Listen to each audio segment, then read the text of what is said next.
महालक्ष्मी स्वाहा। ओम ऐं सरस्वती स्वाहा। ओम क्लीं पार्वते नमः। ओम दुम दुर्गाय नमः। ओम शांति शांति शांति।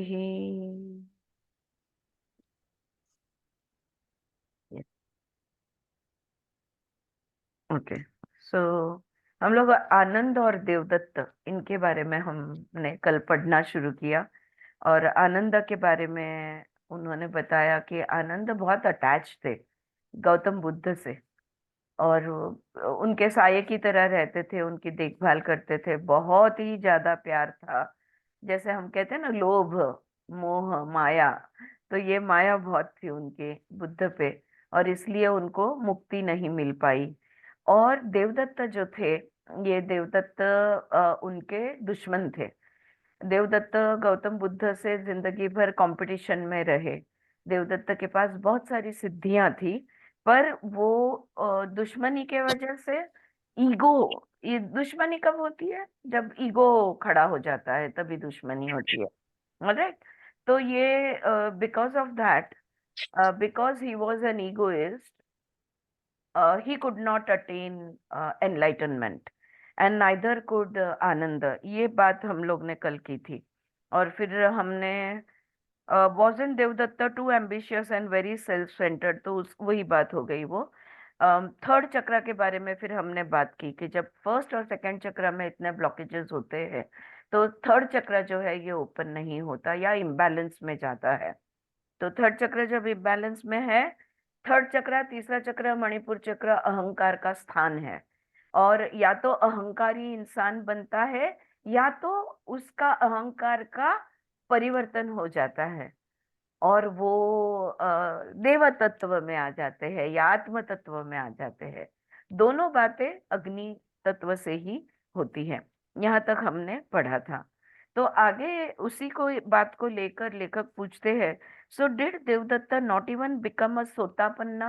तो क्या सोतापन्ना भी नहीं बन पाए देवदत्त?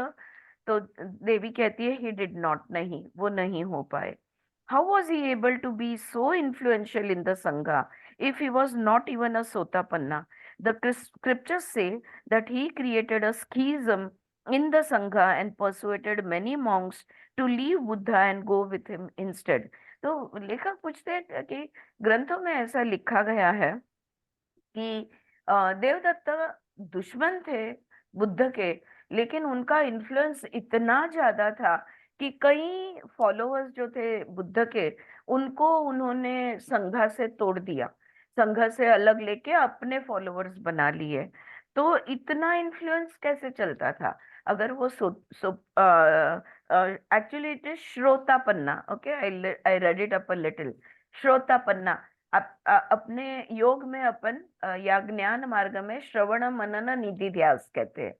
तो ये जो श्रवण करता है, वो जो सत्य की बातों को सुनता है, वो श्रोतापन्ना होता है, कि जो मार्ग पर आ गया है। हाँ, जैसे हम सब सुन रहे हैं, यानी हम मार्ग पर प्रवेश कर चुके हैं। तो तो जो श्रोतापन्ना भी नहीं है, उसका इतना, इतनी ताकत कैसे कि वो गौतम बुद्ध के फॉलोअर्स को भी संघा से निकाल कर अपने तरफ मोड़ लेते हैं? वो कहती है, the name Devadatta means given from God.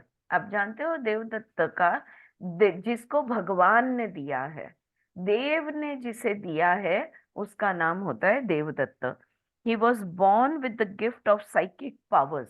Psychic powers यानी सिद्धियां। तो देवदत्त का जन्म हुआ था, तो उन और सिद्धि ऑलरेडी उनके पास थी। As he experimented with meditation, he soon realized these psychic gifts. He could change his body at will. He could sense what others were feeling, and he could read into the future. और इस जन्म में देवदत्त जैसे जैसे ध्यान करते गए, वैसे उनकी सिद्धियां जागृत होते गई। तो वो सिद्धियों में वो अपना शरीर बदल सकते थे। शरीर को बदलने की, रूप को बदलने की सिद्धि उनके पास थी।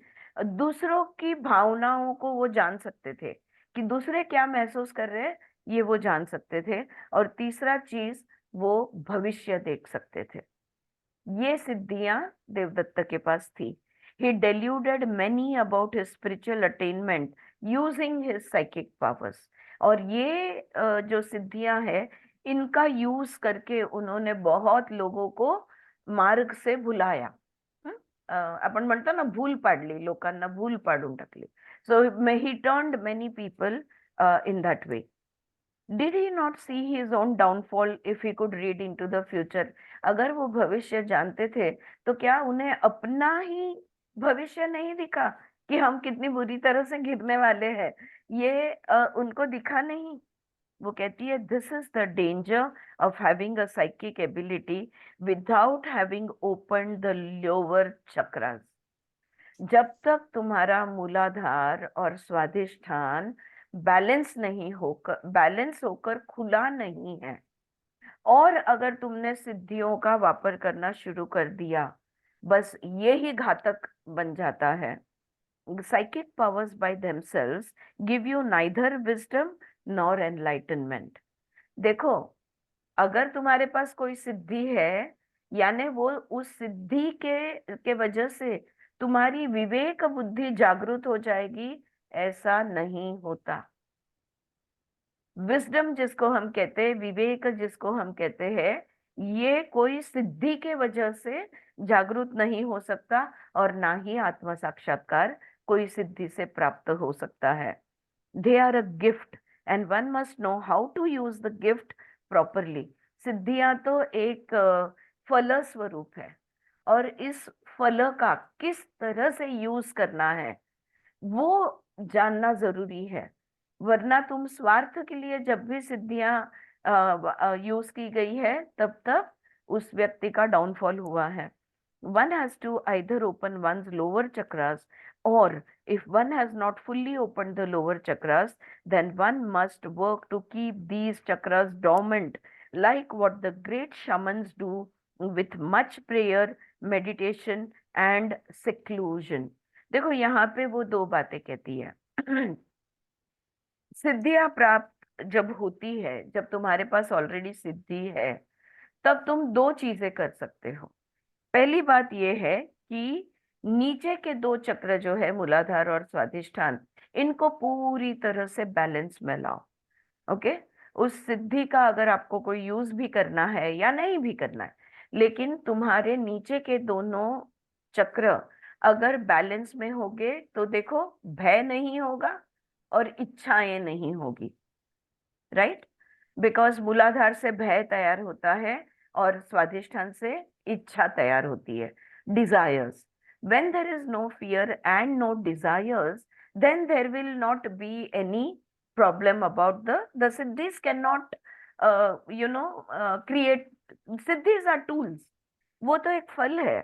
वो खाओ मत खाओ, कैसे खाना है, उसका जूस बनाना है या उसको कच्चा चबाना है, ये तुम्हारे पर निर्भर होता है। राइट? तो ये एक चीज कर सकते हैं कि नीचे के दोनों चक्रों को पहले बैलेंस में ले आओ, ताकि तुम्हारी विवेक बुद्धि, भय चला गया, इच्छा चली गई, तो विवेक जागरूक हो जाएगा। अगर वो नहीं कर सकते, तो नीचे के दोनों चक्रों को सुप्त कर डालो, डोमेंट। या मेक बोथ द चक्रास डोमेंट, यानी कोई डिजायर्स नहीं रखनी है, कुछ इच्छा नहीं करनी है, किसी भी चीज से अटैच नहीं होना है, कुछ नहीं करना है। So let the both the chakras remain. और शमन्स, आपने सुना है, SHAMN, शमन। शमन आर ऑल्सो मेडिसिन पीपल, जो हीलर्स होते हैं। तो ये शमन है, वो अपने नीचे के दोनों चक्रों को, उनको कोई जरूरत नहीं होती। वो हमारे फकीर की तरह होते हैं, या हमारे यहाँ साधु जो भिक्षा मांग कर जीते हैं ना। तो कुछ मिला तो ठीक, ना मिला तो ठीक। तो शमन क्या करते हैं, अपने मूलाधार और स्वादिष्ठान को बिल्कुल शांत रखते हैं, सुप्त रखते हैं। कैसे करते हैं ये? प्रार्थना से, ध्यान से, और एकांत में रह के। Okay, 3 ways they do it: through prayer, through meditation and through seclusion। वो कभी संसार नहीं बसाते, वो अकेले रहते हैं।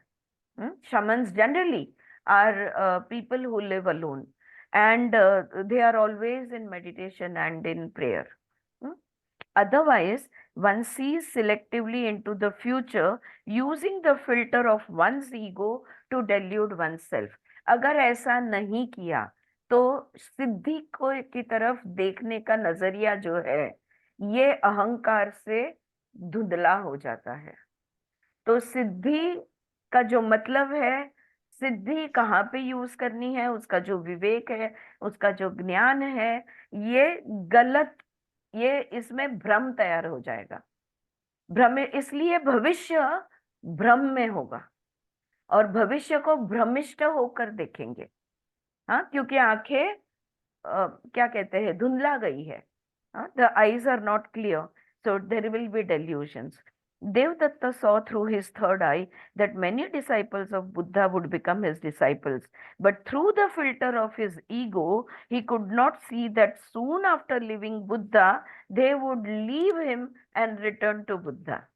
तो देवदत्त ने अपने अहंकार के चश्मे से जब भविष्य देखा तो उसने देखा कि बुद्ध के बहुत सारे फॉलोअर्स हैं, उनको छोड़कर खुद के पीछे आ रहे, देवदत्त के पीछे आ रहे।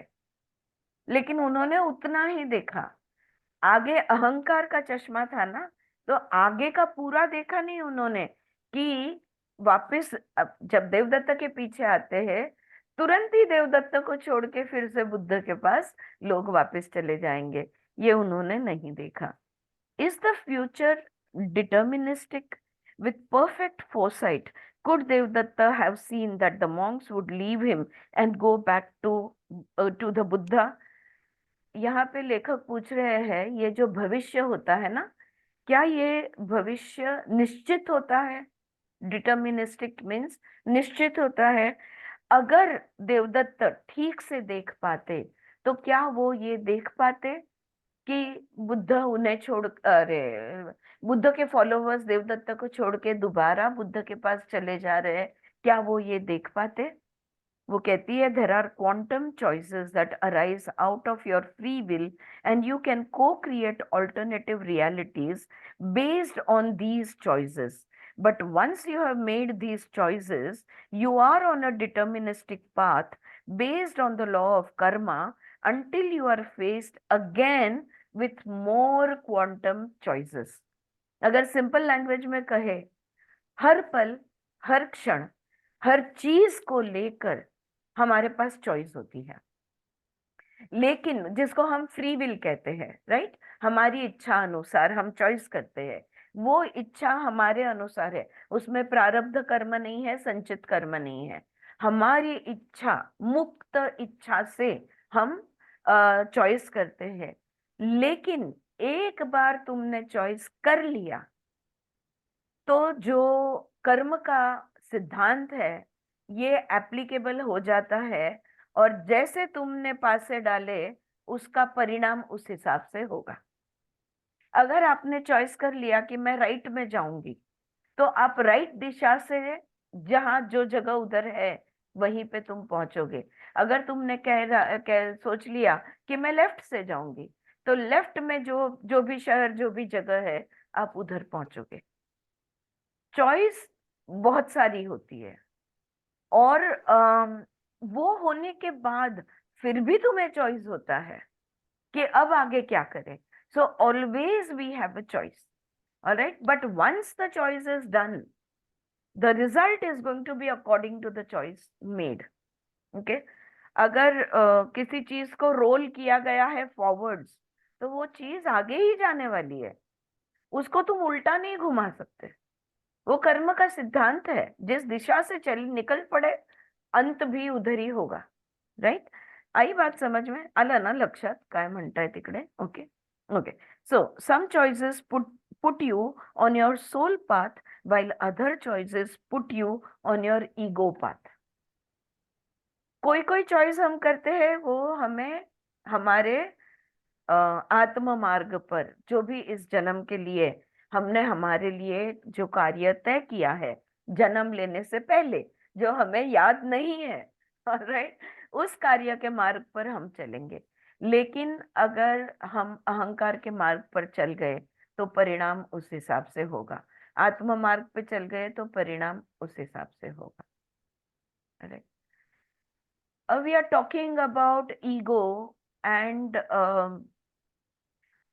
ईगो, अहंकार को एक एक छोटी सा मैं यहाँ पे क्लैरिफिकेशन देना चाहूंगी या याद दिलाना चाहूंगी Radha. Ego always always always awakens from fear. भय ऐसी चीज है जो ईगो को जगाता है। अगर ईगो हर्ट हुआ है या ईगो जागृत हुआ है तो 100% वो व्यक्ति डरा हुआ है। अगर हम कोई निर्णय, जो भी हम निर्णय लेते हैं, ये निर्णय हमने ईगो बेस्ड लिया है या आत्म बेस्ड लिया है, सोल बेस्ड लिया है, लुक फॉर फियर। क्या मैं डरा हुआ हूं? क्या मुझे किसी बात का डर है कि शायद मेरा, मुझे कोई पूछेगा नहीं, या मुझे पूछेगा मतलब मुझे सवाल पूछेंगे, या मेरा जो भी कुछ है। If there is fear of any kind, whatever decision that you will take, it is going to be through ego, और उसका परिणाम उस हिसाब से ही होगा। और फिर अर्थात वो हमारी इच्छा अनुसार, ये सोचता, वो हमारी इच्छा अनुसार परिणाम नहीं होगा। फिर हम कहेंगे अरे मैंने तो ऐसा नहीं चाहा था, right? Then it will be, will say oh negative result आ गए। But your action which you took out of fear. First we have to understand what our fears are. मुझे लगता है हमारे क्लास में हमने 2-3 बार फियर इस सब्जेक्ट को लेकर काफी डिस्कशंस इनिशिएट किए हैं और करने की, इवन व्हाट्सएप ग्रुप पे करने की कोशिश की है। Very very important to understand fear. इतना सूक्ष्म होता है कभी कभी, और रूप ऐसा, और अहंकार उसका रूप।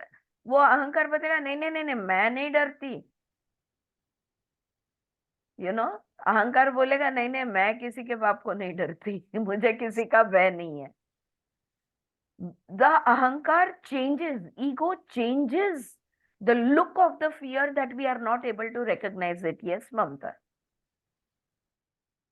इसको हम जोश बोलते हैं ना, हम जोश हाँ, में आ जाते हैं और होश होश खो गवा। बैठते हैं, जोश में आके होश खो बैठते हैं, बिल्कुल। लेकिन वो जो, जिसको जोश आप बोल रही हो Mamta, that is a disturbed state of mind, and disturbed state of mind comes only from fear.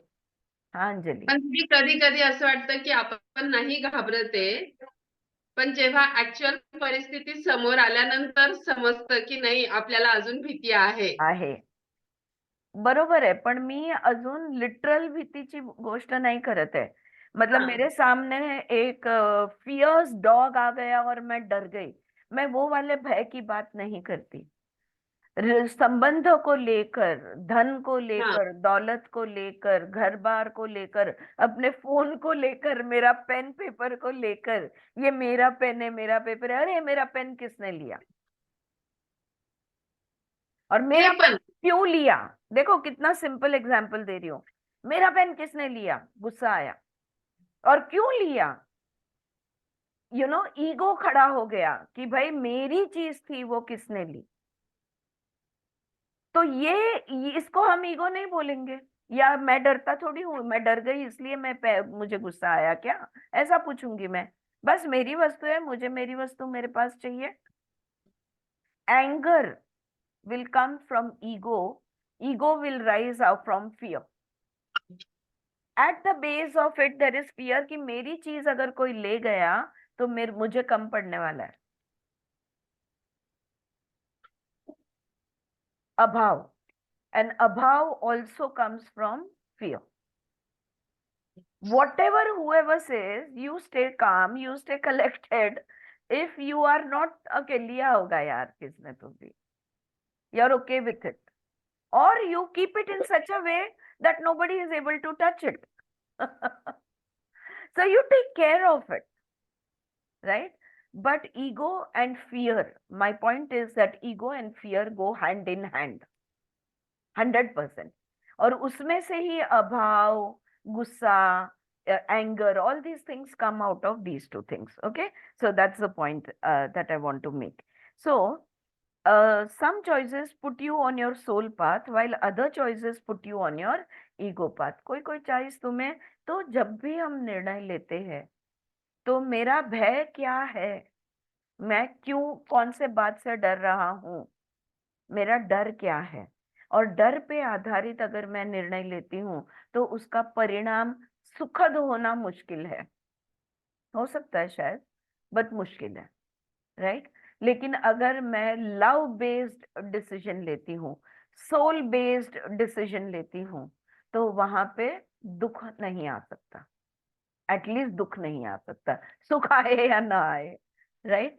So we have to be very very aware, इसके लिए सजगता, alertness. Ultimately both paths reach the same destination. I love this next sentence. भय का मार्ग ले लो, आत्मा का मार्ग ले लो, अहंकार का मार्ग ले लो या आत्मा का मार्ग ले लो, पहुंचने तो एक ही जगह पे वाले, एक ही जगह पे पहुंचने वाले. As you get closer to the destination you have fewer detours because you are more familiar with both paths and more in a state of surrender to your soul path. लेकिन दोनों मार्ग को अगर तुम पहचानते हो, अगर तुम सजग हो, अगर तुम जागरूक हो, अगर तुम्हारे में विवेक है, और दोनों चीजों को, हाँ यहाँ पे मेरा ये डर है, देखो डर रहे हैं तो बुरे हैं ये नहीं मैं कह रही हूँ, डर रहे हैं तो you own it, you know. Ego will not allow you to own it, that oh I am fearful. Ego बोलेगा है मुझे किसी का डर नहीं. Don't do that. Say yes, I am worried about this, this is my fear, this is my anxiety, this is my worry, this is my tension. When you surrender, when you accept, the path will open, you will go with the flow and the right thing will happen on its own. अब ये मेरा जो statement है, ये अगर आप apply करोगे किसी सिचुएशन में तो इसकी सच्चाई आपको पता चलेगी, वरना फिलॉसफी है. All right, so it will help you surrender more to the soul path. तो लेखक पूछते हैं, did you say that both path reach the same destination? अहंकार का भी मार्ग वहीं पे खत्म होता है और आत्मा मार्ग भी वहीं पे खत्म होता है. अभी आपने ये कहा, तो कहती है every person including Devadatta is destined to be fully enlightened. हम सब चैतन्य में होंगे. लेकिन आगे के पैराग्राफ में देवी ने जो एक कहा, as you get closer to the destination you have fewer detours. क्या होता है जब हम आत्मा मार्ग को पहचान लेते हैं ना, और अहंकार मार्ग को पहचानते हैं, और हम सरेंडर में आ जाते हैं ना, तो हम इधर उधर भटकते कम है. वरना आपने देखा है बकरियों को, भेड़ बकरियों को, वो चरते चरते इसको यहाँ से point A to point B जाना है, लेकिन वो चरते चरते इधर जाती है, उधर जाती है, गोल घूमती है. हमारे आत्मा का वही होता है, हम बहुत भटकते हैं इधर उधर. फिर ये वाला ड्रामा हो गया, फिर वो वाला स्टेज पे ड्रामा कर दिया, फिर ये खेल खेला, फिर वो खेल खेला, और वो खेल खेलते खेलते कब जाने वो मार्ग पर खेलते खेलते जाओ, सीधे सीधे चलो, कुछ भी करो, हर एक व्यक्ति चैतन्यमय होने वाला है. So what is the point in getting angry with anyone? What is the point in becoming upset? What is the point in thinking bad about somebody? And what is the point in even thinking good about yourself? Everybody is going to end over there. Okay, every person including Devdatta is destined to be fully enlightened. Oh, I see. That explains Buddha's prediction that Devdatta would be fully enlightened and become a great future Buddha himself, despite the fact that he made multiple attempts to kill Buddha. Buddha को मारने की बहुत सारी कोशिश की देवदत्त ने, लेकिन बुद्ध हमेशा देवदत्त के भविष्य के बारे में ये कहते आए हैं कि देवदत्त चैतन्यमय होंगे, आत्म साक्षात्कारी होंगे और वो बहुत बड़े बुद्ध बनेंगे। ये हमेशा भविष्यवाणी गौतम बुद्ध देते आए हैं। Yes, it is true. While the ultimate destination is the same for us, some will get there sooner than the others who may take a detour. कोई सीधे सीधे पहुंचेंगे और जो कोई रखड़ रखड़ कर पहुंचेंगे, लेकिन पहुंचेंगे सभी वहीं। So has Devdatta since incarnated and become enlightened? हाँ, हमें बहुत कहानी का आगे क्या हुआ, हमारी बहुत कुतूहल होती है। तो लेकर पूछते हैं उनको, तो क्या देवदत्त का आत्म साक्षात्कार हुआ? क्या वो मतलब वो बुद्धा बने? बन चुके हैं क्या ऑलरेडी? हाँ, देवदत्त बुद्ध बन चुके हैं क्या? No, he has not. हाँ, देवी कहती है अभी नहीं। Let's say that he is in a limbo waiting to be incarnated, reincarnated. वो जन्म लेने के लिए रुके हुए हैं। दिस रिमाइंड्स मी कि हमारे यहाँ जब कोई गुजर जाता है तो उसके बाद में हम प्रार्थना करते हैं कि उसकी आत्मा को गति मिले। जिनकी आत्माओं को गति नहीं मिलती ना, वो ना इधर के ना उधर के, वो बीच में लटकते। काय म्हणतात ग त्यांना? प्रेत नाही, प्रेत नाही, काहीतरी शब्द आहे त्यांना, जिनको मोक्ष भी नहीं मिला है और जो शरीर में भी नहीं है। त्रिशंकु। त्रिशंकु, हाँ, मम्मी भी अभी बोली त्रिशंकु, तो शायद वो गुजराती वर्ड रहेगा, पता नहीं मुझे, या संस्कृत रहेगा। लेकिन ऐसे होते हैं बहुत, जो शरीर में भी नहीं होते और जिनको, जो आत्मा की आगे की के मार्ग पर भी गए नहीं होते, और वो बीच ही में लटकते हैं और वो भटकते रहते हैं। और हाँ, प्रेत योनि, हाँ, मुझे भी ऐसा लगा शायद प्रेत ये शब्द है। तो वो योनि में वो रहते हैं, ना मनुष्य योनि में है और ना वो आगे की अपनी जर्नी कंटिन्यू। इनके लिए प्रार्थना करना बहुत जरूरी है, क्योंकि ये जो भटकी हुई आत्माएं होती है, ये दूसरों के शरीर को में घुसने की कोशिश करती है। So generally we will find such souls in limbo, in hospitals, near accident spots, near graveyards. यहाँ पे इनका वास होता है। और हो सकता है, हम कहते हैं ना कि उसके शरीर में घुस गई, भूत आ गया बोलते हैं ना हम, तो ऐसा भी होता है, it happens, right? The best thing that we can do for them is pray and just appeal to them, especially accident spots जो है ना, वहां पे कि हर आए दिन वहां पे एक्सीडेंट होता है। ऐसी जगह पे हमेशा 1-2 मिनट रुकना और जो भी आत्मा है उसको हाथ जोड़कर उसको प्रार्थना करना कि भाई तू ना इंसान में, समझा सकते हैं हम उनको। Okay, we can explain to them कि भाई तू वापस इंसान नहीं बन सकता, तो क्यों ना आगे की जर्नी पे तू निकले, आगे चला जा, ताकि तुझे पुनर्जन्म का चांस मिले। यहाँ पे वो वही कह रही है कि अभी वो लिम्बो में है, ना वो शरीर में है, ना उनका वो पुनर्जन्म की राह देख रहे हैं। But it has been almost 2.5 million. Oh my God, इस बात को तो कितना समय गुजर गया है। तो वो हंसती है Devi, laughter, the compassionate Buddha gave him many opportunities but he insisted on a longer detour. बोलते क्या करे, बुद्ध ने तो उनको, बुद्ध को हम कहते हैं ना कि he is the compassionate one, यानी करुणा से भरे हुए है बुद्ध। तो बुद्ध ने उनको बहुत बार संधि दी, लेकिन उनको अभी इधर उधर घूमते हुए, डिटोर करते हुए जाना है, तो क्या कर सकते हैं। Okay, I have another question about one's psychic abilities. ये सिद्धियों के लिए को लेकर मेरा और एक सवाल है। There are many who go to spiritual healers and psychics who have abilities similar to those of Devdatta. Is this a good thing for people to do? हाँ, मैं ये बोलते ही मुझे अपने यहाँ त्र्यंबकेश्वर के फर्शी वाले बाबा याद आ जाते हैं। ये सिद्धि लेकर जन्मे हुए होते हैं। हाँ, वो एक फर्शी का टुकड़ा, टाइल का टुकड़ा सर पे रख के तुम्हारे शरीर में कौन सा रोग है, कितना पुराना है, तुम्हारा ब्लड प्रोफाइल क्या है, सब कुछ बता देते थे। मैंने खुद अनुभव लिया है उनके साथ। तो ये- बागेश्वर धाम, जी जी। बागेश्वर धाम वाले बाबा भी वही करते हैं हाँ ना? हाँ हाँ। तो उनका भी हाँ, तो हमको, हाँ बहुत है ऐसे, सिद्धियां बहुतों को वीरेंद्र होती है। वीरेंद्र शास्त्री। जी जी जी। तो बहुत लोग होते हैं जिनको, जिनमें सिद्धियां होती है। और हमारे बीच भी होते हैं लोग जो, ये हम कहते हैं ना, तू कुछ बोल मत यार, तू जो बोलती है वो हो जाता है। वो भी एक प्रकार की सिद्धि है। ऑलराइट, कि नहीं नहीं तू चुप बैठ, तू कुछ बोल मत, तू बोलेगी तो वैसा ही हो जाएगा। फिर कभी कभी बुरा भी बोला जाता है, उनको वो दिख जाता है।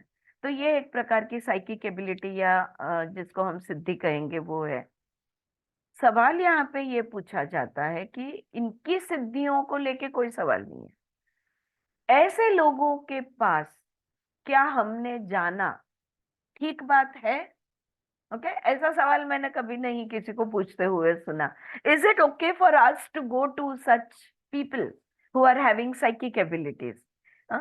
Many hold space for ancestors, guides, angels, and divine beings to communicate with human. We do not have a judgment regarding this. The best advice we can give you is to surrender your ego and open up to the higher self so that you can be your own healer and your own psychic. वो कहती है, देख, बहुत सारे सिद्धाज ऐसे होते हैं कि जो देव तत्व में होते हैं, या पूर्वज है जो सिद्धा बन गए हैं, या गाइड होते हैं, या देवदूत होते हैं। ओके, तो जो इंसान से कुछ संवाद, कुछ कम्युनिकेट करना चाहते हैं, ऐसा भी होता है। तो जनरल एक जजमेंट हम नहीं बोल सकते, लेकिन ये कह नहीं सकते कि अच्छा रहेगा या नहीं रहेगा। अगर तुम्हारा पूर्वज ही है वो, और तुम्हें गाइड करने के लिए आया आया है, तो तुम्हारा उनके पास जाना सहज होगा। राइट? तो ये हम नहीं बता सकते, पर एक बात, एक बेस्ट एडवाइस जो मैं दे सकती हूँ, वो ये है कि अपने अहंकार को समर्पित करो, अपने हृदय को खोलो, और अपने ही सिद्धा बनो, अपने ही हीलर तुम बनो। Be your own healer and your own psychic. अपना भविष्य खुद देखो, और अपना भविष्य जो भी तुम चाहते हो, उसके हिसाब से कार्य करो। कैसे करो? दिल को खोलकर, अहंकार से नहीं, हृदय से, आत्मा से। When we say be your own psychic, we do not mean that you listen to your ego. What we mean is that you connect with your ancestors, angels, guides, divine beings, and your higher self. देखो, देव है, देवदूत है, गुरु है, ऐसे बहुत है। तो तुम कभी भी उनके साथ जुड़ सकते हो। करना क्या है? आंख बंद करना है। That is why I love Sri M का दिया हुआ जो मंत्र है।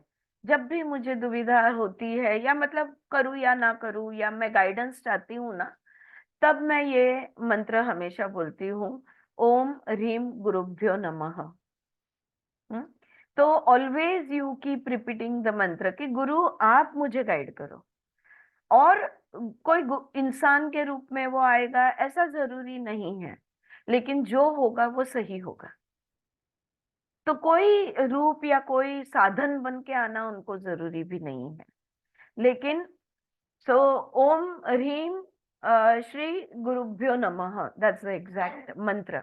You just keep repeating it, and the Guru will guide you, and you just surrender, complete surrender, and allow whatever is happening to happen. At that moment, what is happening might not feel right, but the result will be right. All right? तो वो faith, वो surrender के साथ हमने ये करना है। All right. So, know that each one of you on earth can receive guidance from the heavens through the opening of your third chakra. जैसे मैंने अभी कहा, हम जो गुरु से हम जुड़ना चाहते हैं जुड़ सकते हैं। कोई हिमालय में, कोई गुफाओं में, कोई जंगल में जाने की जरूरत नहीं है। आंख बंद करो, गुरु को सामने लाओ, उनसे डायरेक्ट कम्युनिकेट करो। प्रॉब्लम क्या है? हाँ, ध्यानस्थ हो जाओ, और जिससे जुड़ना चाहते हो आप जुड़ सकते हो।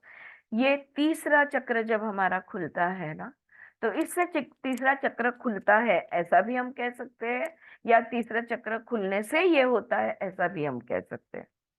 Buddha's cousin Ananda did not have unusual psychic abilities, but he was spiritually far ahead of Devdatta. अब देखो, आनंदा के पास कोई सिद्धियां नहीं थी, पर वो देवदत्त से आध्यात्मिक मार्ग पर बहुत आगे निकले हुए थे। आनंद remained a sotapanna for most of his life and became Paniyapu, and became an arahant only after Buddha's death. अब आनंद के बारे में वो कहती है, जिंदगी भर वो श्रोतापन्ना रहे, और बुद्ध के गुजर जाने के बाद वो अरहंत बने। Yet Buddha trusted Ananda to lead meditations and give wisdom talks to the entire Sangha, because Ananda was open in his third chakra and and received much from that space. लेकिन देखो, जब बुद्धा जीवित थे तभी कोई सिद्धि नहीं थी, पर आनंद ध्यान गाइडेड मेडिटेशंस भी लेते थे, और वो संघा के साथ ज्ञान की बातें भी करते थे, उनको प्रज्ञा भी सिखाते थे, विजडम भी देते थे, क्योंकि उनकी तीसरी आंख खुली थी, और जो भी वहां से बहता था वो अपने आप बहता था। He practiced dharma with great humility, devotion and compassion towards all. हर एक को लेकर उनके अंदर एक विनम्रता थी, एक करुणा थी, एक डिवोशन था, समर्पित थे वो, और धर्म का पालन हमेशा करते थे। In contrast, Devdatta stayed in his ego and eventually lost his psychic abilities because of the karma he created from that space. और देवदत्ता का क्या हुआ? अहंकार में जिए, इसलिए किस चीज का अहंकार था? सिद्धियों का अहंकार था, और अहंकार में जीने के वजह से सारी सिद्धियां उनकी चली गई। Ananda received more wisdom from the third eye than what Devdatta received from his third eye. तो देवदत्त की भी तीसरी आंख खुली थी, और ज्ञान चक्षु कहते हैं ना, और आनंदा की भी तीसरी आंख खुली थी, लेकिन आनंदा ने उसका बहुत अच्छा करुणा से, विनम्रता से उपयोग किया, और अपने अहंकार को फीड करने के लिए देवदत्त ने उपयोग किया। The scriptures say that Buddha had two chief male disciples named Sariputta and Moggallana. Again, my pronunciations may be wrong. Okay, तो यहाँ पे लेखक कह रहे हैं कि ग्रंथों में ऐसा कहा है कि बुद्ध के दो साथीदार थे, या दो शिष्य, मुख्य शिष्य थे उनके। एक का नाम था सारीपुत्र, और दूसरे का नाम था मोगालन्ना। हाँ, Sariputta was known for his wisdom and Moggallana for his psychic abilities. तो सारीपुत्र के पास विवेक था, प्रज्ञा थी, और मोगालन्ना के पास सिद्धियां थी। Similarly, Buddha had two chief female disciples named Khema and Uplavanna. तो उपलवन्ना नाम की और खेमा नाम की दो स्त्री शिष्या थी बुद्ध की। खेमा was known for her wisdom and Uplavanna was for her psychic ability.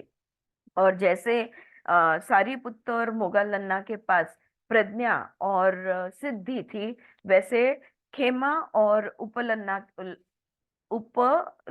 के पास भी प्रज्ञा और सिद्धियां थी। तो क्या खेमा was known for her wisdom, तो क्या ये सच है? तो देवी कहती है they were chosen to create a balance together. कहती है हाँ, और उनको बैलेंस बनाने के लिए उनको सिलेक्ट किया गया था। You and Jade have wondered at times why we have asked both of you to help bring our words to the world. It is for the same reason. अब यहाँ पे देखो, स्टार्टिंग में बात की थी करुणेश ने कि जेड के साथ उनके बहुत सारे सेशंस हुआ करते हैं, जेड नामक जो स्त्री है। तो यहाँ पे देवी कह रही है कि आप दोनों को भी एक स्त्री तत्व, एक पुरुष तत्व, एक बैलेंसिंग के लिए, एक प्रज्ञा और एक सिद्धि है पर प्रज्ञा नहीं है तो देवदत्त बनोगे। सिद्धि के साथ अगर प्रज्ञा है तो बुद्धा बन सकते हो, right.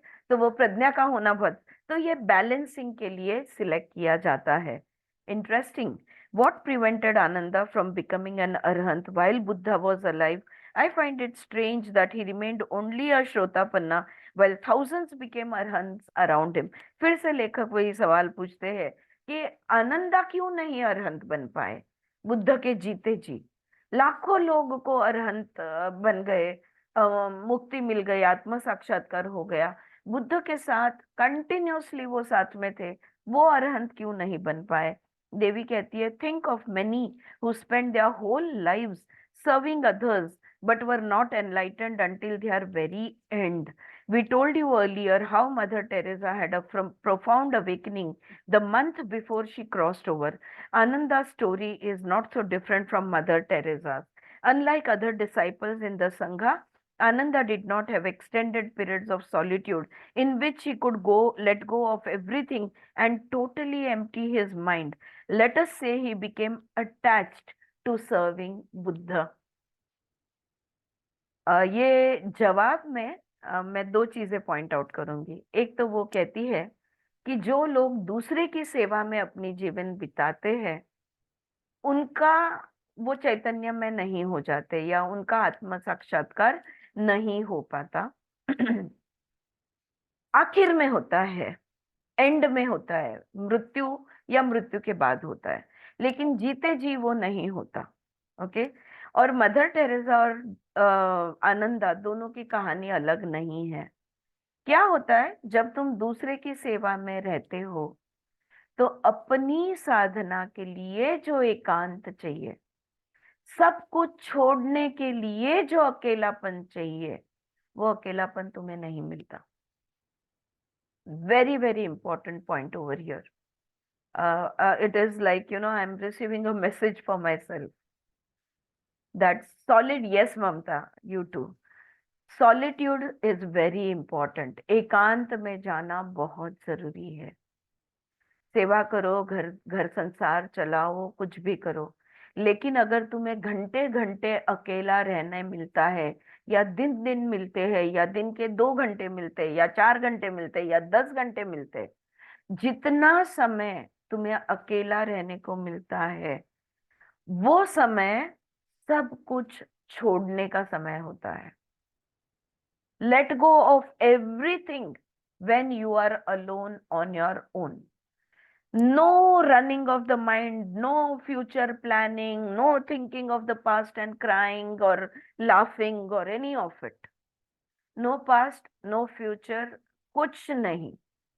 Just be with yourself.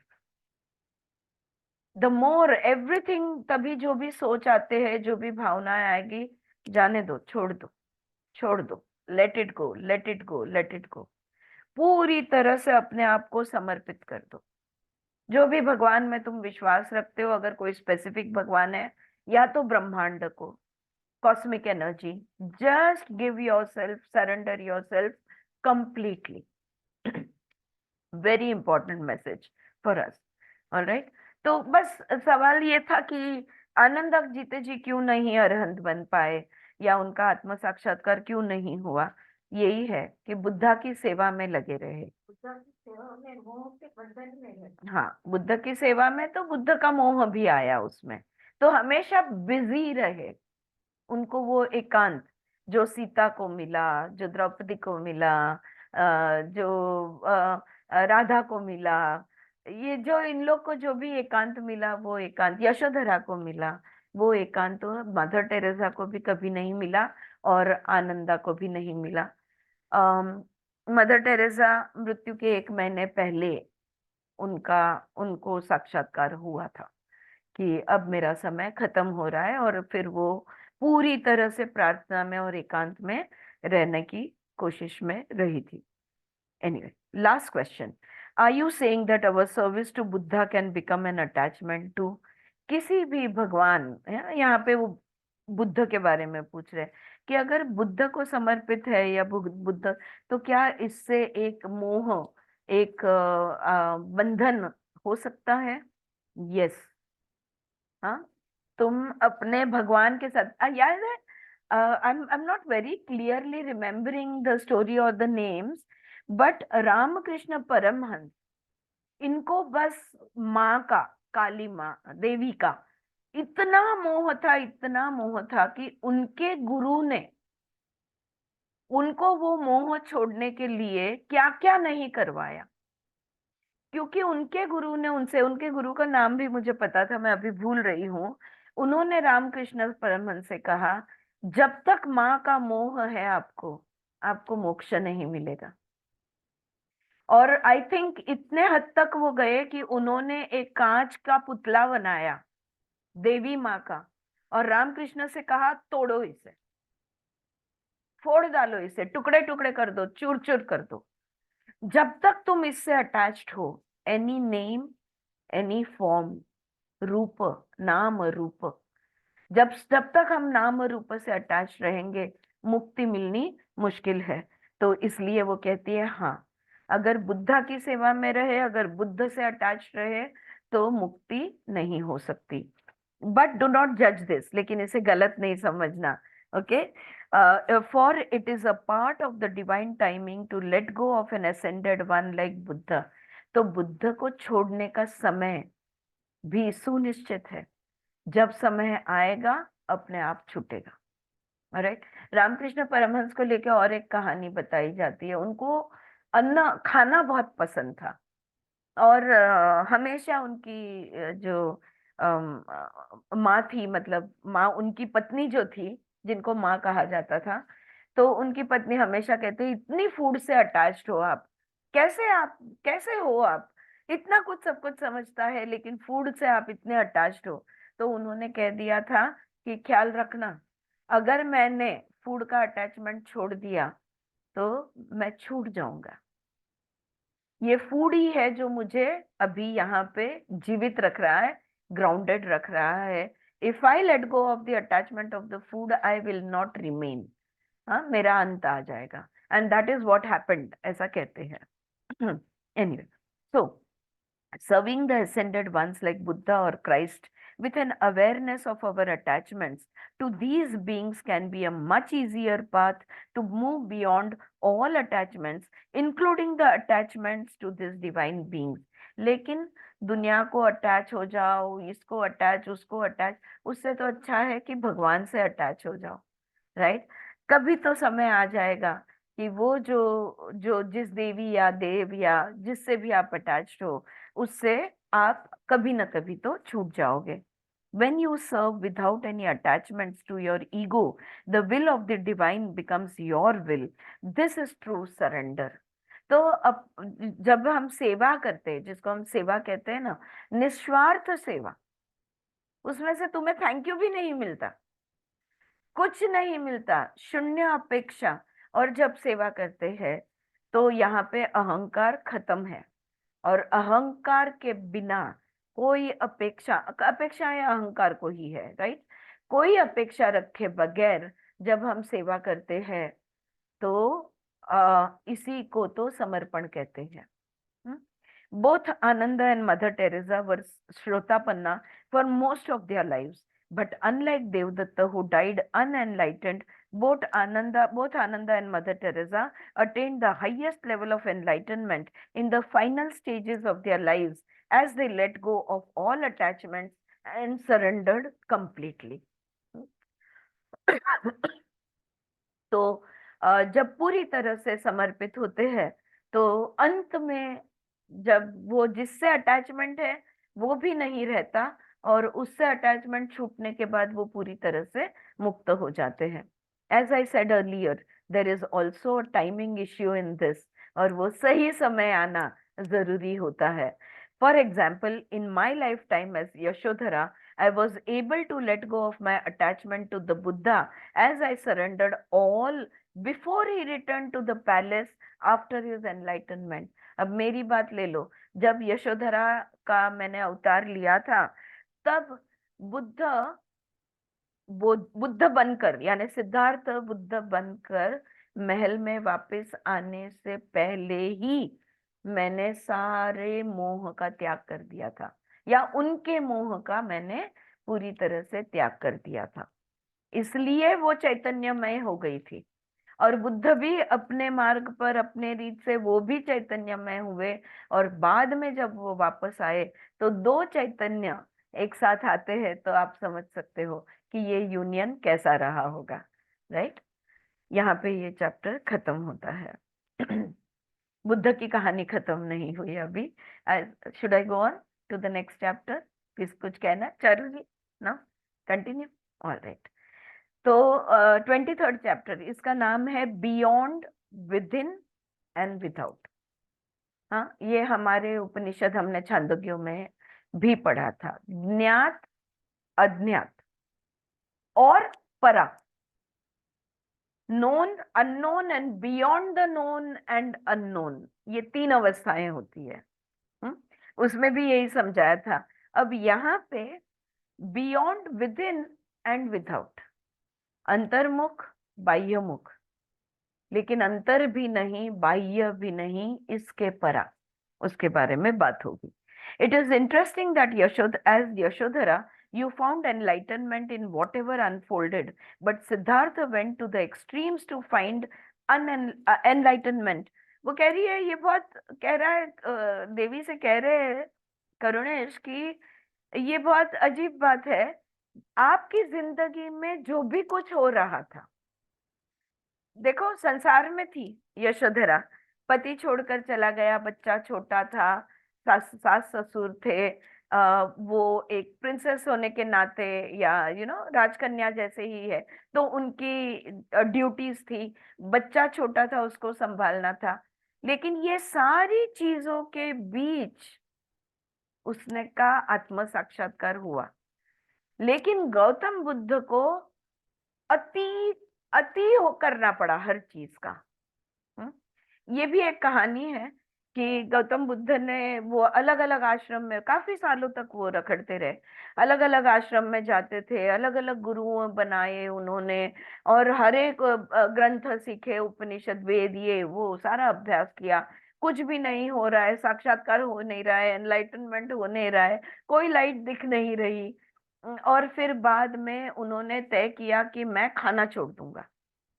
Okay, और उन्होंने खाना सब छोड़ दिया और बस बैठे रहे जब तक लाइट नहीं दिखेगी। उन्होंने जस्ट खाना छोड़ दिया और वीक हो के लेट गए। एक बूढ़ी औरत वहां से जा रही थी, उसको वीक देख के उसको पानी पिलाया, कुछ खिलाया, और जब बुद्ध उठ के बैठे, बोले क्यों तुमने मुझे बचाया? तो वो मुझे मेरा आत्म साक्षात्कार हो नहीं रहा है, मेरा जीवन व्यर्थ है, जीने में कोई मतलब नहीं है। तब वो समझाती है कि अगर तुम मर जाओगे तो आत्म साक्षात्कार कैसे होगा? क्योंकि मृत्यु के बाद तो तुम शरीर अगर छोड़ दोगे तो तुम आत्मा हो, वहां पे कौन सा साक्षात्कार होना है? जो भी करना है, जिंदा जिंदा तो रहना होगा ना।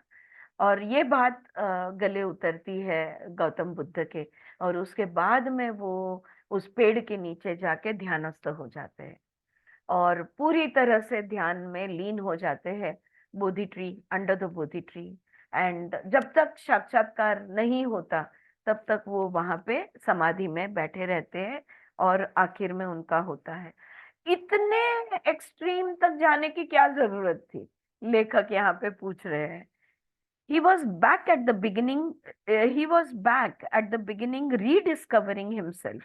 Just as Vishnu was always within, Siddhartha was always without to the extreme. As Siddhartha, he kept looking without in order to find himself within. देखो विष्णु जो है ये हमेशा योग निद्रा, अंतर्मुख होते हैं, और सिद्धार्थ के रूप में वो जो चैतन्य है वो बाहर ढूंढने की कोशिश कर रहे थे। But he simply needed to surrender to what was right there in front of him, which was something beyond within and beyond without.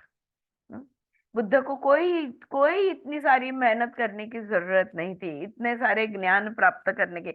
हमने उपनिषदों में देखा कि ज्ञान ये व्यर्थ है, राइट, इसको भी छोड़ना है। You have to go beyond knowledge, even eternal knowledge, even all knowledge, even Ritambara Prajna. We have to go beyond that. Otherwise, there is no moksha. तो वो वही बात देवी कह रही है यहाँ पे।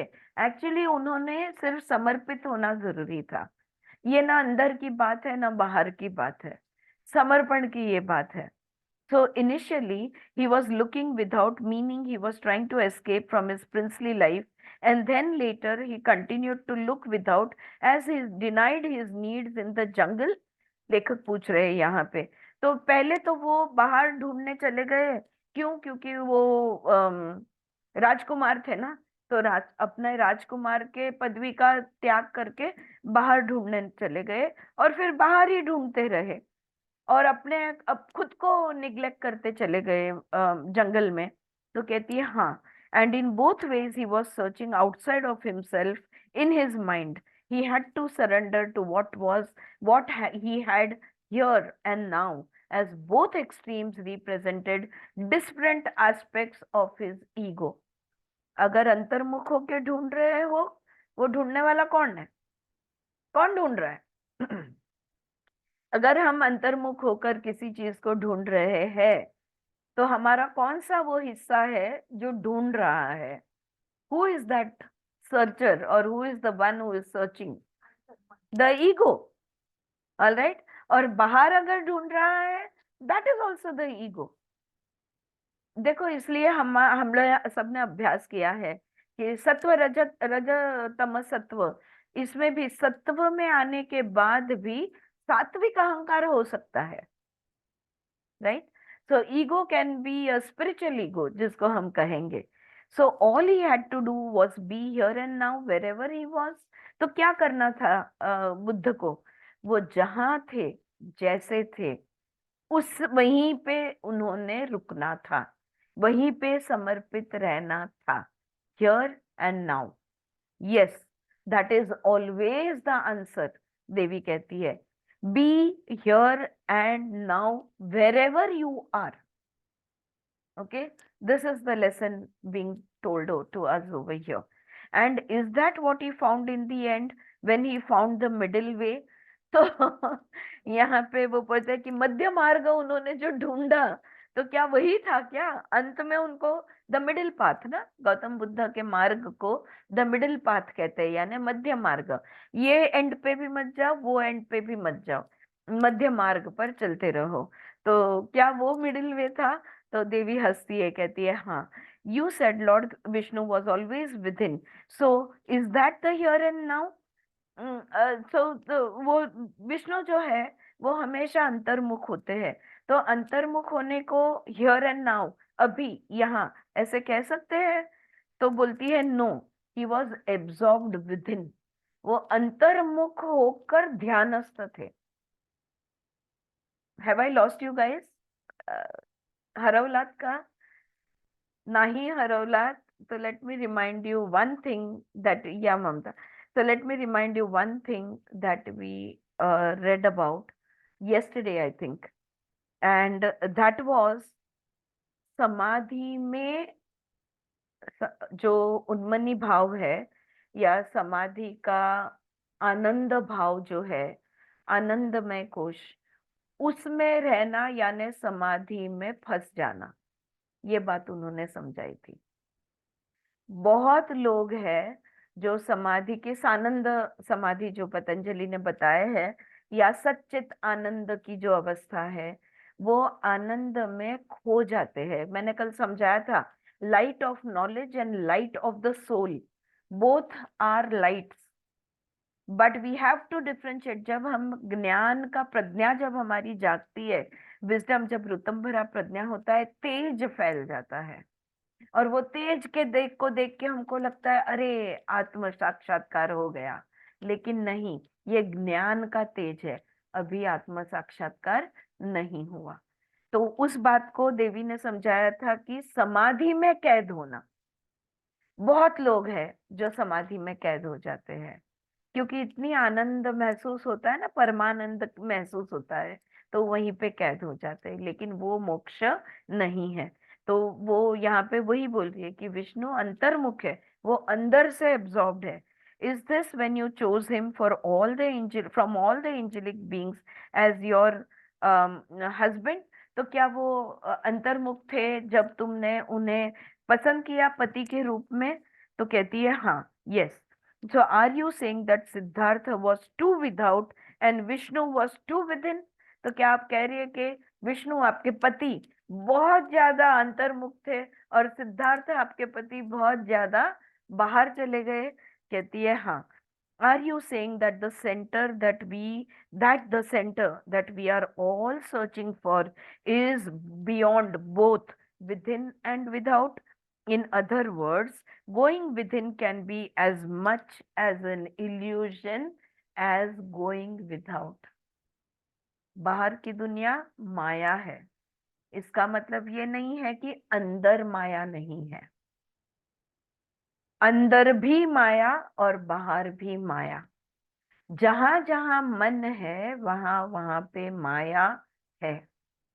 तो अगर आप अंतर्मुख हो और वहां पे खो गए हो तो भी आप भ्रम में हो, और तुम बाह्यमुख हो और तुम बाहर के सुख में खो गए हो तो भी तुम भ्रम में हो।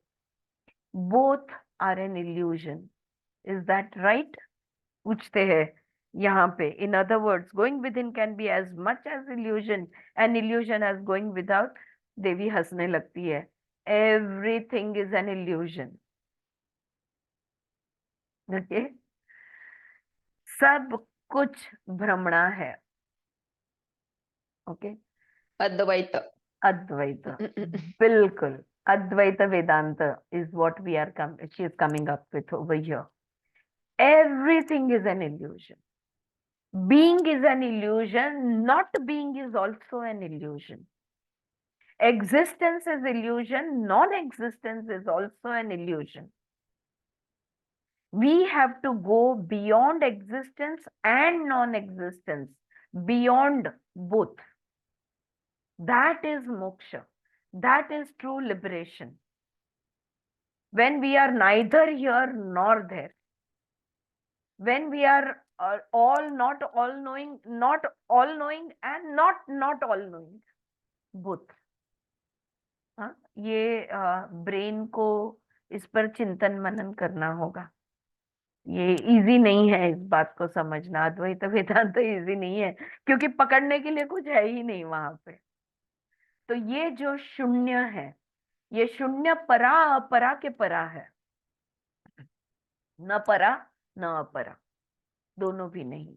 Alright, everything is an illusion. Even when you look at a rainbow, it is an illusion. So you have answered the question. If you think of a child, they do not determine what is in or what is out. They have no decision about life or death, within or without. They just are. हंसते हुए यहाँ पे देवी कहती है, बच्चों को देख लो, उनको न यहाँ की न वहां की पड़ी हुई होती है।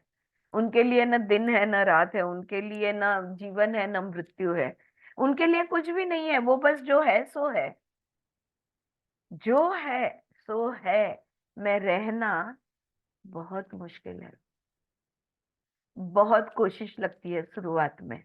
और जितना हम, जिसको पतंजलि ने अभ्यास कहा है, अभ्यास वैराग्याभ्याम तन निरोधा, पतंजलि ने उपाय दिए हैं अभ्यास और वैराग्य। और व्यास समझाते हैं ये अभ्यास और वैराग्य है ना, किसी पक्षी के दो पंख की तरह है। अभ्यास के बिना वैराग्य नहीं, वैराग्य के बिना अभ्यास नहीं, वैराग्य का अभ्यास और अभ्यास वैराग्य का, ये हमने करते रहना है। सीखो समझो छोड़ो, सीखो समझो छोड़ो, सीखो समझो छोड़ो। हर एक चीज जितना हमें अंडरस्टैंडिंग आती जाती है उतना सरेंडर करते जाओ। जितना हम ज्ञानी होते जाएंगे सरेंडर करते जाओ, जितना हम भक्तिमय होते जाएंगे सरेंडर करते जाओ। गिव अप वैराग्य, गिव अप एवरीथिंग, या like a child. Alright, that is a beautiful insight. So the whole judgment of within and without comes from the mind. यानी बात ये हुई कि ये अंतर्मुख, बाह्यमुख, आत्मा, शरीर, ये सारी बातें, जीवन, मृत्यु, मृत्यु के बाद जन्म, पुनर्जन्म, ये सारी बातें, सारा मन का खेल है। All ideas of the mind, non real, right? That's what we can call it. It is not the truth, the reality. Hmm? The whole judgment of within and without comes from the mind, and when we get out of our mind, we go beyond the duality of within and without. Is that right? Exactly, देवी कहती है ये जो द्वैत है, अंदर का एक सत्य, बाहर का एक सत्य, दो हो गए। जो द्वैत है, ये सब सारे डुअलिटी माइंड में होते हैं। परसों ही किसी का मैं टॉक सुन रही थी, और अचानक वो ऐसे बोल गए बोलते बोलते कि दुनिया, दू यानी दो, तो दिस वर्ल्ड इज डुअलिटी। दुनिया ये शब्द में दू का उपयोग किया गया है, जहां पे दो है वो दुनिया। तो ये द्वैत से अगर हमें बाहर निकलना है और अद्वैत में जाना है, तो मन को मनातीत होना होगा। हमें मन को पूरी तरह से छोड़ना होगा, शांत करना होगा, योग चित्त वृत्ति निरोध करना होगा, right? But don't we begin our spiritual journey by going within and not without? लेकिन आध्यात्मिक हमारा जो प्रवास होता है, वो तो हम अंतर्मुख से ही शुरुआत करते हैं। बाहर देखते आए, आंख बंद करो, अंदर देखो, यहीं से शुरुआत होती है कि नहीं? देवी कहती है spiritual journey begins as you stop seeking outwardly, which feels as if you are going inward, but that is how the mind interprets it. बाहर तुमने दुनिया, जाने दो, ये दुनिया गई भाड़ में, मुझे इस दुनिया को देखना नहीं है, सारे संबंध गए तेल लगाने, सारा मुझे ये झमेला नहीं चाहिए, मुझे ये नहीं वो नहीं, ये मुझे बाहर देखना ही नहीं है। मैं आंख बंद करूंगी और ध्यान में बैठ जाऊंगी। तो बाहर का देखना बंद किया और अंदर मुड़ गए, ये भी तो मन का खेल है। अंदर होना भी कौन कर रहा है? मन। और बाहर होना भी कौन कर रहा है? मन ही तो कर रहा है। तो दोनों मन के खेल है। So when the spiritual teachers say go within, what they really mean is stop seeking without. तो जब जब अंतर्मुख हो जाओ, अंदर जाओ, ऐसा जब हमारे गुरु कहते हैं, इसका मतलब है बाहर देखना बंद करो। लेकिन देखना बंद करो नहीं बोल रहे हो, बाहर देखना बंद करो, राइट? तो आप अंदर देखना शुरू कर देते हो। One reaches a point in one's journey when any distinction between within and without is also seen as without a part of the duality of the mind. तो ये अंदर और बाहर, ये दोनों चीजों को देखना, ये दोनों चीजों को जानना, ये भी तो एक बाह्य चीज ही है। अंदर देखना ये भी एक बाह्य चीज है, बाहर देखना ये भी एक बाह्य चीज है। दोनों मन के द्वैत है और जो द्वंद्व तैयार करते हैं। देखो, अब जब हम अंदर होते हैं, हम ध्यान में होते हैं, बहुत सारे मेडिटेटर्स है ना, सब लोग यहाँ पे, और अगर हमने किसी ने हमको डिस्टर्ब कर दिया, क्या होता है? इरिटेट होते हैं थोड़ा सा, पर होते जरूर है। यार इतना अच्छा ध्यान लगा था, कर दिया डिस्टर्ब, अभी आना था क्या इसको? ये मन में विचार आके जाता है। हम द्वैत में ही है, हम उधर बाहर नहीं है, अंदर है, पर है, और ये होना रोकना होगा। Okay, very, I get it that it's not as easily done as said. Aha, I get it now. When Vishnu was so within, how did you get him out of that place within? तो विष्णु पूरी तरह से अंतर्मुख योग निद्रा में, और ये सिद्धार्थ है जो बाहर ढूंढने चले गए। पर विष्णु की बात करते हैं, वो लक्ष्मी जी से पूछते हैं कि जब विष्णु इतने अंतर्मुख हो जाते हैं, योग निद्रा में डीप चले जाते हैं, उनको बाहर कैसे निकालती हो तुम? तो वो कहती है गेट हिम आउट, हंसती है। This was the purpose of my seduction, which was no seduction at all. मैं उनको मोह माया में लाने की कोशिश करती हूँ, लेकिन वो कोई मोह माया होती नहीं है। Most who came to him were in a quest seeking to disturb him because they could not find within themselves what they desired. ज्यादातर लोग जो विष्णु के पास आए, सोचो आप, विष्णु यानी कृष्ण, विष्णु यानी राम, जो लोग उनके पास गए खुद को ढूंढ कर नहीं मिला, इसलिए उनके पास गए कि भाई देखो, अगर हम विष्णु पुराण की कहानियां पढ़े या विष्णु का रोल इवन बाकी कोई इसमें देख ले, तो विष्णु का रोल है जब अब ये शिव जी का ऐसा हो गया, अब हम क्या करें, देवताओं को सवाल पूछता है पड़ता है, तो वो जाके विष्णु को जगाते हैं, देव जागो, हमें बताओ कि क्या करें हम. So everyone wakes him up to find an answer for themselves. When I came to him, I sat and manifested what I desired myself. लेकिन मैं जब उनके पास गई तो मैं उनके पास बैठ गई और जो भी मैं चाहती थी मैंने खुद तैयार किया, खुद क्रिएट किया, खुद मैनिफेस्ट किया. This is what caused a curiosity in his heart and drew him to me. अरे ये कौन है जो आके बैठ गई है और जो भी चाहती है खुद ही बनाती जाती है. ये विष्णु को इसका मोह हो गया कि ये जानने के लिए कि कौन है ये, और वो लक्ष्मी के निकट आ गए. He saw in me that which he sought to manifest in himself and he simply opened up to it. और वो जो बात है कि मैं पूर्ण हूँ, मुझे तुम्हारी जरूरत नहीं है. ये जो लव होता है ये अनकंडीशनल लव होता है. बाकी सारे कंडीशंस अप्लाई है, मैं तुम्हें ये देती हूँ तुम मुझे बाकी व्यवहार है, बाकी यज्ञ भी कहेंगे हम इसको कि भाई यज्ञ करते हैं, इतना बड़ा यज्ञ मैं कर रही हूँ ताकि तुम मुझे ये वाला वरदान दो या वो प्राप्त दो करो या मुझे ये मिले या वो मिले. So most relationships, in fact all relationships are a transaction. Alright, दुनिया में देखो आप, हर एक चीज व्यवहार है. अनकंडीशनल लव वो होता है जहाँ पे तुम्हें कुछ मिले ना मिले, you are not bothered. Whatever you are doing because you think it is your I will not even call it duty or responsibility. You are doing it because it is your dharma. अपना धर्म समझ के तुम वो करते हो, स्वधर्म समझ के तुम करते हो.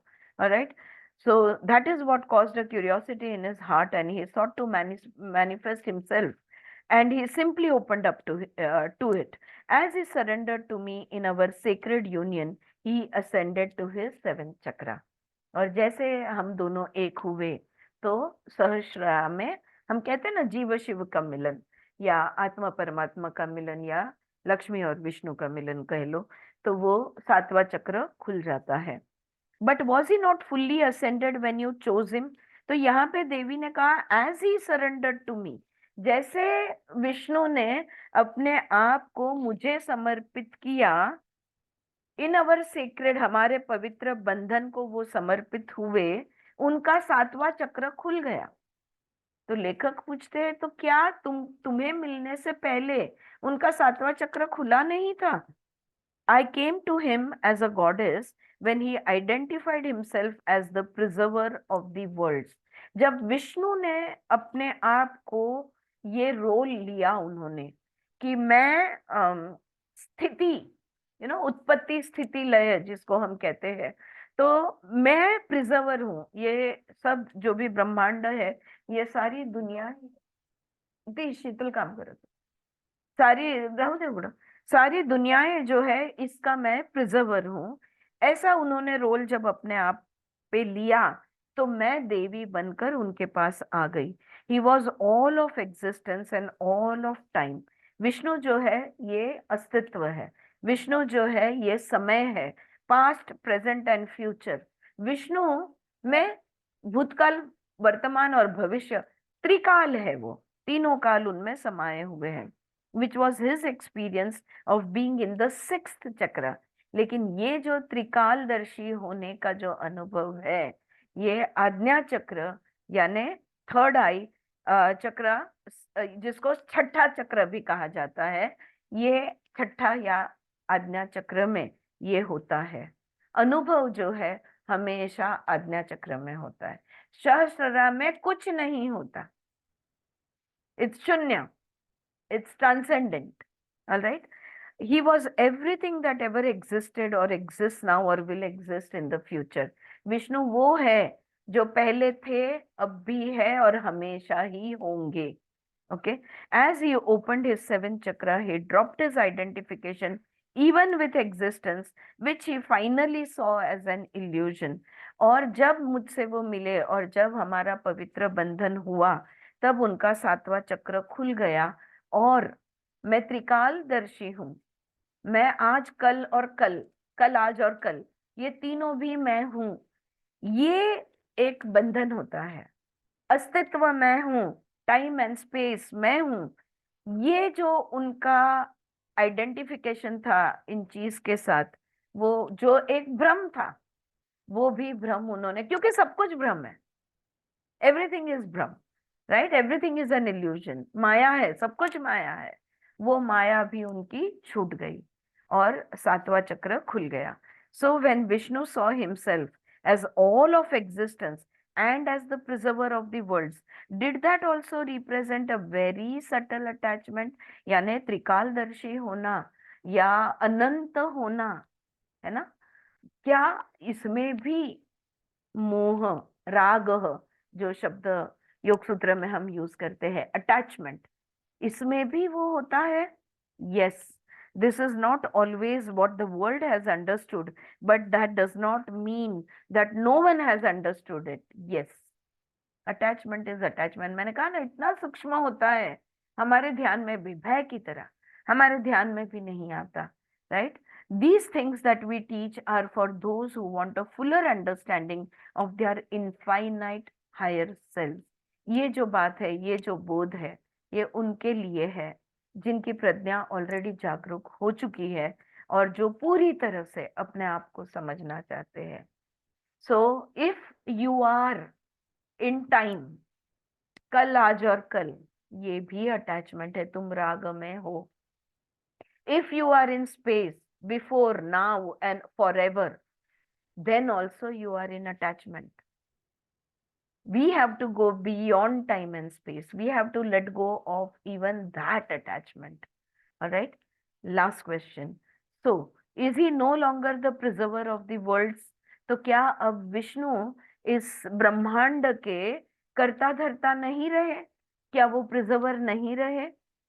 From the illusion of the mind, it is not possible to imagine the final liberation. देखो, तुम अगर मन से तुम कल्पना करना चाहोगे, if you try to imagine what is beyond, it is not possible. The mind cannot reach over there. हाँ, ये भी हमने ईशावास्य छांदोग्य दोनों में पढ़ा था. मन वहां तक जा ही नहीं सकता. और जो भी हम सोचते हैं, जो भी हम कल्पना करते हैं, जो भी हम इमेजिन करते हैं, ये तो मन से ही करते हैं. So the best what the mind cannot reach, how can you imagine, right? So from the illusion of the mind, it is not possible to imagine the final liberation. वो मोक्ष, वो मुक्ति, वो पूरी तरह से छूटना, वो कैसा है ये तुम सोच भी नहीं सकते. When that moment arrived, he became both existence and non-existence and went beyond both. जब वो क्षण हुआ, उनका सातवां चक्र खुल गया, तब वो है भी बने, नहीं है भी बने. अस्तित्व, अनस्तित्व, दोनों और दोनों भी नहीं, यानी दोनों के परा. He went beyond time and space. Was he existing? Yes. Was he not existing? Yes. Was he, answer to both is yes and answer to both is no. He was not in existence. So was he in non-existence? No, he was not in non-existence. दोनों भी नहीं है. He was no longer identified with his role as the preserver of the worlds, just like Lord Shiva in the moment of his liberation was no longer identified with his role as the destroyer of the worlds. Shiv जी का भी वही बात है. शिव जी ने भी जब इस तरह से उनका जब मोक्ष हुआ, उनका सातवां चक्र खुला, तब हम कहते हैं ना, लय, ब्रह्मा, विष्णु और महेश, हाँ, उत्पत्ति, स्थिति और लय. तो वो लय के साथ उनका जो जुड़ना था शिव जी का, ये बंधन भी छूट गया. after their liberation and ascension, they both continue to play their roles, but without any attachments. तो क्या उन्होंने अपनी पोस्ट त्याग कर दी, अपना काम छोड़ दिया? नहीं, काम आज भी वो करते हैं, लेकिन उसमें उनका कोई मोह नहीं है, उसमें उनका कोई अटैचमेंट नहीं है, कोई राग नहीं है. Know that the subtlest attachment to the roles make up the invisible tail of the mind. Okay? जो भी आपका रोल, आप बोलोगे नहीं नहीं मैं पूरे समर्पण में हूं मैं, लेकिन आप बहुत सूक्ष्म रूप से जुड़े हुए होते हो. हम जो भी रोल्स हमारे जीवन में है ना, मैं माँ हूँ, पत्नी हूँ, बेटी हूँ, भाभी हूँ, बहू हूँ, सास हूँ, सब कुछ इतने सारे रोल्स है. सूक्ष्म रूप से हम हमारे रोल के साथ जुड़े होते हैं. उस रोल को जब सामने वाला, मतलब अगर मैं सास हूं और मेरी बहू, अगर बहू को मैं डिसअप्रूव करती हूँ कि उसने ये क्यों नहीं किया, वो ने क्यों नहीं किया, या ऐसा बहू ने ऐसा करना चाहिए था, या बहू को इतना नहीं समझता क्या, या बेटी ने ऐसा करना चाहिए था, बेटी को इतना नहीं समझता क्या, मैं मेरे रोल के साथ अटैच्ड हूँ. वो मेरा अहंकार है और उससे मुझे दुख ही मिलेगा.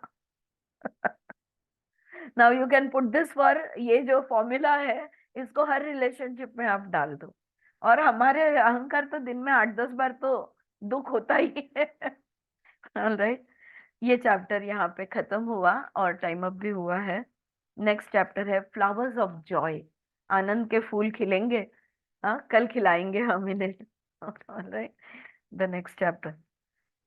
राइट, पटतय का, कळतय का, existence, non existence, beyond both. Yes Kalpana. हाँ, and even Shiva and Vishnu have left. उनको भी त्याग करना पड़ा. उनका जो काम है इस ब्रह्मांड के लिए, उसका भी त्याग करना पड़ा. काम चालू है, लेकिन अटैचमेंट नहीं है. मोहन कलबुर्गी के शब्द में कहे तो वो हमको कहते होंगे भाड़ में गए. जो करना है करो, कर्म का सिद्धांत लागू है. जो करोगे, आपको जो जैसा कर्म करोगे वैसा फल मिलेगा. जो करना है करो. Right, so we are actually with out of choice and free will. Everything that is happening to us is because of the choices we made and the free will that we use. All right. Anything? Shall we stop? थांबूया? शांति मंत्र बोलेंगे.